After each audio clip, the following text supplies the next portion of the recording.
Hi hello friends, welcome to Anjani world. ఊరికి బయలుదేరే ముందర కూడా కృష్ణ భాస్కర్ గురించి ఎవరిని అడగదు. మధ్యాహ్నం 3 గంటల బస్సుకి రవి కృష్ణ ఇద్దరూ కలిసి విజయవాడకు బయలుదేరతారు. ఆంజనేయుల ఇంట్లో భాస్కర్ తన గదిలో కూర్చొని బాధపడుతూ కృష్ణ గురించి తీవ్రంగా ఆలోచిస్తూ ఆదిత్యకి ఫోన్ చేస్తాడు భాస్కర్. ఆదిత్య ఫోన్ లిఫ్ట్ చేసి చెప్పు భాస్కర్ అని అంటాడు. భాస్కర్ మౌనంగా ఉంటాడు. ఆదిత్య భాస్కర్ మౌనంగా ఉండడంతో అది గ్రహించి ఇంటి బయటకు వచ్చి చెప్పు భాస్కర్ అని అంటాడు ఆదిత్య. భాస్కర్ తన మౌనాన్ని వీడలేదు. అక్కడ అందరూ బాగానే ఉన్నారు కదా భాస్కర్ అని అడుగుతాడు ఆదిత్య. హా అన్నయ్య, అందరూ బాగానే ఉన్నారు అని సమాధానమిచ్చాడు భాస్కర్. ఆదిత్య మళ్ళీ అక్కడ సుధాకర్ అన్నయ్య జంటకి మీ జంటకి 16 రోజుల పండుగను బాగా ఘనంగా జరిపించారా పెదనాన్న అని అడుగుతాడు ఆదిత్య. హా అన్నయ్య, బాగానే జరిగింది. కానీ అన్నయ్య, కృష్ణకి అసలు నేనంటేనే ఇష్టం లేదు. కృష్ణ నన్ను భర్తగా యాక్సెప్ట్ చెయ్యను అని చెప్పేసింది అన్నయ్య. నాకేం చెయ్యాలో అర్థం కావట్లేదన్నయ్య అని దీనంగా భాస్కర్ ఆదిత్యతో చెప్పాడు. భాస్కర్ మాటలు విన్న ఆదిత్య, చూడు భాస్కర్, ఏదో నీకు పెళ్లి జరిగి 2 సంవత్సరాలు 3 సంవత్సరాలు అవ్వలేదురా. నిన్ను కృష్ణ యాక్సెప్ట్ చేయలేదు అని చెప్పడానికి, నువ్వు అంత దిగులు పడడానికి నీకు పెళ్లి జరిగి జస్ట్ 16 రోజులు మాత్రమే అయినాయి.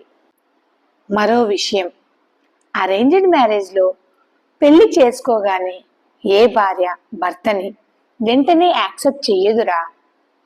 మనకు ఏ పరిస్థితులలో ఈ పెళ్లిళ్ళు జరిగాయో నీకు ముందుగానే తెలుసు కదా భాస్కర్. వాళ్ళ ముగ్గురికి మనం అంటేనే అసలు ఇష్టం లేదు. అలాంటప్పుడు మనల్ని వాళ్ళు భర్తగా అంత త్వరగా ఎలా యాక్సెప్ట్ చేస్తారు అనుకున్నావు భాస్కర్? మనమే ఓపిగ్గా మన భార్యలను మన దారిలోకి తెచ్చుకోవాలి. ఒకటి చెప్పు, మనకి పెళ్లి జరిగి 2 వారాలు అవుతున్నాయి. కృష్ణ నీ గురించి తెలుసుకోవడానికి నీవు నీ భార్యతో ఎంత టైం స్పెండ్ చేసావో చెప్పు. మీరిద్దరూ ఒకే చోట ఉండకుండా నీవేమో మన ఊర్లో ఉన్నావు, కృష్ణ ఏమో విజయవాడలో ఉంది. మీరిద్దరి మధ్య బంధం స్ట్రాంగ్ అవ్వాలి అన్నా, మీరిద్దరి మధ్య ప్రేమ చిగురించాలన్నా ముందు మీరిద్దరూ ఒకే చోట ఉండాలి భాస్కర్. ముందు ఆ విషయం గురించి ఆలోచించు. ఎలా అన్నయ్య? కృష్ణ ఏమో ఈ పల్లెటూరులో ఉండి చదువుకోవడానికి రెడీగా లేదు. మరి నేను అత్తయ్య వాళ్ళింట్లో ఉండలేను అన్నయ్య. అత్తయ్య విషయం నీకు కూడా తెలిసిందే కదా అని అంటాడు భాస్కర్. అసలు నీ దగ్గర నుంచి నీ భార్యని దూరంగా పంపించి చాలా పెద్ద తప్పు చేశావు భాస్కర్.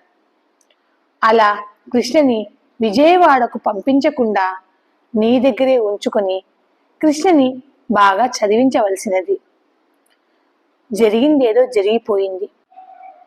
చూడు భాస్కర్, నీ భార్య ప్రేమ నీకు కావాలంటే కొన్నింటిని భరించక తప్పదు భాస్కర్.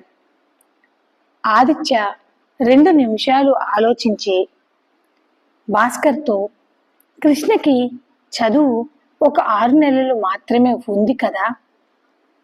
ఈ 6 నెలలు నువ్వు కూడా విజయవాడకు వెళ్ళు.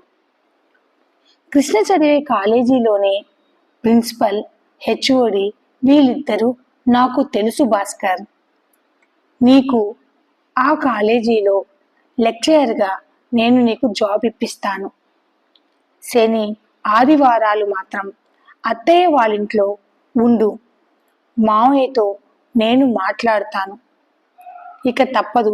నీ భార్య ప్రేమను నువ్వు పొందాలంటే ఈ రిస్క్ తీసుకోక తప్పదు అని భాస్కర్తో చెప్పాడు ఆదిత్య. ఆదిత్య భాస్కర్తో మాట్లాడుతూ అక్కడికి వెళ్ళిన తర్వాత కృష్ణకు నీ ప్రేమను అర్థమయ్యేలా నువ్వే నెమ్మదిగా చెప్పుకోవాలి భాస్కర్. నీ ప్రయత్నం నువ్వు చెయ్యి, ఆ తర్వాత సంగతి కాలానికి వదిలే అని సలహా ఇచ్చాడు ఆదిత్య.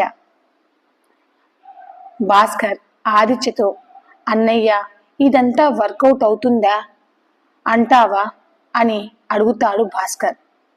కృష్ణ అందరి ఆడపిల్లల్లా కాదు అన్నయ్య.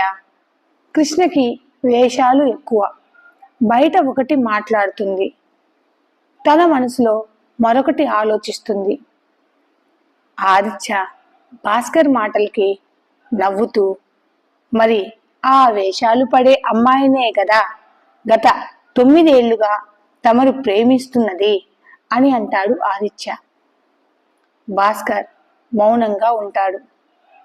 చూడు భాస్కర్, ప్రయత్నం చేయకుండా ఫలితాన్ని ఆశిస్తే ఎలా చెప్పరా? మనం కష్టపడాలి. నీ ప్రయత్నం నువ్వు చెయ్యి భాస్కర్, ఆ తర్వాత సంగతి అప్పుడు ఆలోచిద్దాం, సరేనా అని అంటాడు ఆదిత్య. భాస్కర్ మౌనంగా ఉంటాడు. చూడు భాస్కర్, కృష్ణతో నీకు పెళ్లి జరిగింది. పెళ్ళంటే బొమ్మలాట కాదురా. అగ్నిసాక్షిగా కృష్ణ మెడలో నువ్వు తాళి కట్టావు. ఇప్పుడు కృష్ణ నీ భార్య. కొత్తగా పెళ్ళైన జంటలో తప్పొప్పులు రెండూ ఉంటాయి భాస్కర్. భార్య చేసే కొన్ని పనులు భర్తకు నచ్చకపోవచ్చు, భర్త చేసే కొన్ని పనులు భార్యకు నచ్చకపోవచ్చు. అలా నచ్చకపోయినా ఒకరు చేసే తప్పులను మరొకరు ఎత్తి చూపించుకోకుండా సర్దుకుపోవడమేరా ఈ సంసార జీవితం. ఇప్పుడు నీ భార్యలో కొన్ని విషయాలు నీకు నచ్చలేదు, అలానే నీలో కొన్ని విషయాలు కృష్ణకు కూడా నచ్చలేదు. అలా అని నీ భార్యను నువ్వు వదిలేస్తావా చెప్పు? లేదుగా. సర్దుకుపోవాలి భాస్కర్. సరే అన్నయ్య, నేను రేపు సోమవారమే బయలుదేరి విజయవాడకు వెళ్తాను అని అంటాడు భాస్కర్. గుడ్, మంచి నిర్ణయం తీసుకున్నావు భాస్కర్. భాస్కర్, నేను అక్కడ నీకు జాబుకు అన్ని ఏర్పాట్లు చేస్తాను. కాలేజీకి దగ్గరలో నువ్వు ఉండటానికి మంచి రూమ్ కూడా చూస్తాను. మరో విషయం, చూడు భాస్కర్, నీలో ఉన్న ఆ సాఫ్ట్ కార్నర్ని పక్కన పెట్టు. అసలు భాస్కర్ వర్మ అంటే ఏంటో కృష్ణకి చూపించు, సరేనా అని అంటాడు ఆదిత్య. భాస్కర్ ఆదిత్యతో నువ్వు చెప్పినట్లే చేస్తాను అన్నయ్య అని అంటాడు భాస్కర్. అన్నయ్య, మరో విషయం, మీరు ఇక్కడికి రాలేదు ఎందుకన్నయ్యా అని అడుగుతాడు భాస్కర్. ఆదిత్య భాస్కర్తో ఇక్కడ ఆఫీస్లో చాలా వర్క్ ఉండిపోయింది భాస్కర్, అందుకే నేను మధు ఊరికి రాలేదు. పెదనాన్న పెద్దమ్మ బాగున్నారు కదా, వాళ్లకు ఈ విషయాలు ఏవి తెలియదు కదా అని అడుగుతాడు ఆదిత్య. భాస్కర్ ఆదిత్యతో నెమ్మదిగా అమ్మా నాన్నకి అన్ని విషయాలు తెలుసు అన్నయ్య అని చెప్పాడు భాస్కర్. ఆదిత్య తన తలను పట్టుకొని, చూడు భాస్కర్, నువ్వు ఇంకా చిన్నపిల్లవాడివి కాదు. నీకు ఏదైనా సమస్య ఉంటే నాకు నువ్వు ఫోన్ చేయి, నేను నీకు సమస్యను తీర్చడానికి సహాయం చేస్తాను. అంతేకాని పెద్దవాళ్లను టెన్షన్ పెట్టద్దు భాస్కర్. నీకు నేనున్నాను భాస్కర్, దిగులు పడకు సరేనా అని అంటాడు ఆదిత్య. థ్యాంక్స్ అన్నయ్య అని చెప్పాడు భాస్కర్. చూడు భాస్కర్, నువ్వు నాకు తమ్ముడివి, నేను నీకు అన్నయ్యని. మన మధ్య థ్యాంక్స్, సారీలు అనే మాటలు వద్దు అని నీకు ఎన్నోసార్లు చెప్పాను. చూడు భాస్కర్, ఎలాంటి సహాయమైనా ఎలాంటి పరిస్థితులలోనైనా నీకు నేను ఉన్నాను. ఈ అన్నయ్య నీకు తోడుగా ఎప్పుడూ ఉంటాడు, సరేనా? ధైర్యంగా ఉండు భాస్కర్ అని భాస్కర్కి ఎంతో ధైర్యం చెప్పాడు ఆదిత్య. సరే, ఇక నేను ఫోన్ పెట్టేనా అని అడుగుతాడు ఆదిత్య. సరే అన్నయ్య. భాస్కర్ ఆదిత్య మాటలతో మళ్ళీ తన జీవితం మీద ఆశలు చిగురించాయి భాస్కర్కి. సంతోషంగా ఫోన్ కట్ చేస్తాడు భాస్కర్. భాస్కర్తో మాట్లాడి ఫోన్ కట్ చేసిన తర్వాత ఆదిత్య భాస్కర్ గురించి ఆలోచించడం మొదలు పెట్టాడు. భాస్కర్ చాలా సెన్సిటివ్ పర్సన్. వాడి మాటల్లోనే తెలుస్తోంది ఇప్పుడు వాడు చాలా బాధలో ఉన్నాడని. భాస్కర్తో కృష్ణ ఏం మాట్లాడి ఉంటుంది? వాడు ఇంతగా బాధపడడానికి కారణం ఏమై ఉంటుంది? కృష్ణ మనసులో అసలు భాస్కర్ గురించి ఏం ఆలోచిస్తోంది? ముందు ఆ విషయం తెలుసుకోవాలి అని ఆలోచిస్తూ ఇంటి లోపలికి వెళ్తాడు ఆదిత్య. ఈలోపు పూజా కార్యక్రమం అంతా సక్సెస్ఫుల్గా జరిగింది.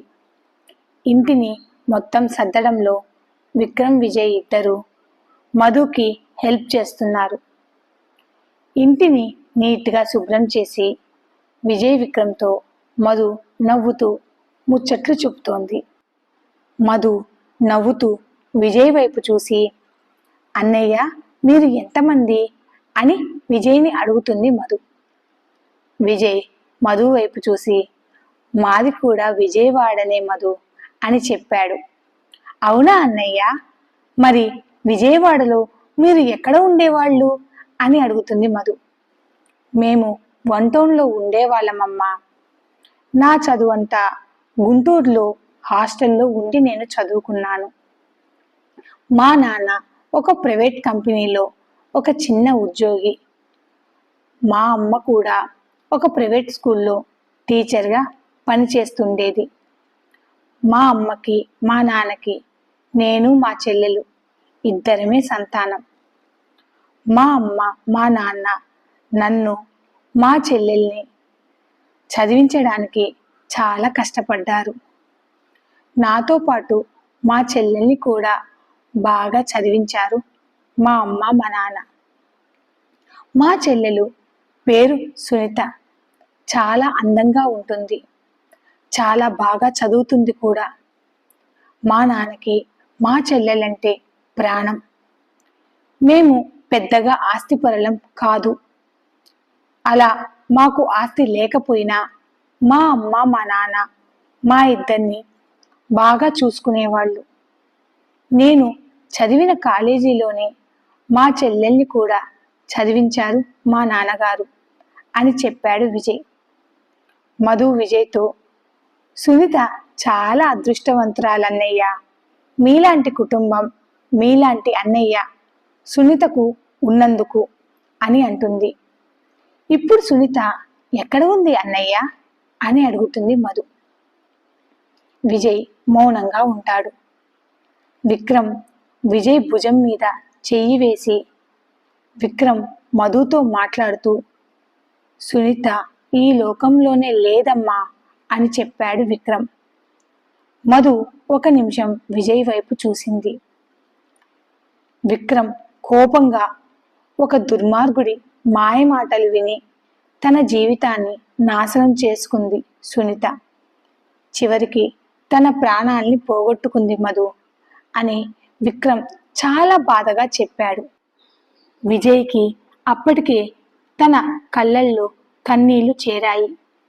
మధు కంగారు పడిపోతూ, సారీ అన్నయ్య, నాకు ఈ విషయం తెలియదు అని చెబుతుంది. విజయ్ పర్వాలేదు మధు అని తన కన్నీళ్లను తుడుచుకుంటూ చెప్పాడు. ఇంకా ఆదిత్య ఇంట్లోకి రాకపోయేసరికి విజయ్, ఆదిత్య ఇంకా రాలేదమ్మా, నేను వెళ్ళి చూసి వస్తాను అని చెప్పి విజయ్ అక్కడి నుండి లేచి గబగబా బయటకి వెళ్ళిపోతాడు. మధు, అయ్యో అనవసరంగా నేనే వాళ్ళ చెల్లెల్ని గుర్తు చేసినట్లు ఉన్నాను అని అంటుంది మధు. విక్రమ్ విజయ్ వైపు చూస్తూ, వాడు ఎప్పుడూ ఇంతేనమ్మా, తన చెల్లెలు సునీత తనకు గుర్తుకు రాగానే మౌనంగా ఎవరితో మాట్లాడకుండా బయటకు వెళ్ళిపోతాడు. నిజం చెప్పాలంటే సునీత చాలా మంచిది మధు, చాలా అందంగా ఉంటుంది, అల్లరి పిల్ల, అందరితో సరదాగా మాట్లాడుతుంది, అందరినీ ఆట పట్టిస్తుంది. సునీత చాలా అమాయకురాలు. సునీత అందరినీ తన వాళ్ళుగా అనుకుంటుంది. నాకు ఆదిత్యకి సునీత అంటే చాలా ఇష్టం మధు అని చెప్పాడు విక్రమ్. నాకు కాలేజీకి హాలిడేస్ ఇచ్చినప్పుడు నేను మా ఇంటికి వెళ్ళేవాడినే కాదు. ఎందుకంటే నేను మా అమ్మకి మా నాన్నకి ఒక్కగానొక్క సంతానం. మా ఊరికి వెళ్తే నాకు చాలా బోర్ కొట్టేది మధు. అందుకే నేను మా ఊరికి వెళ్ళేవాడినే కాదు. హాలిడేస్ ఇచ్చినప్పుడు నేను ఆదిత్య మేమిద్దరం విజయవాడలో విజయ్ వాళ్ళ ఇంటికి వెళ్ళేవాళ్ళం. వాళ్ళకి డబ్బులు లేకపోవచ్చు, కానీ వాళ్ళ దగ్గర ప్రేమ మాత్రం చాలా ఉంది.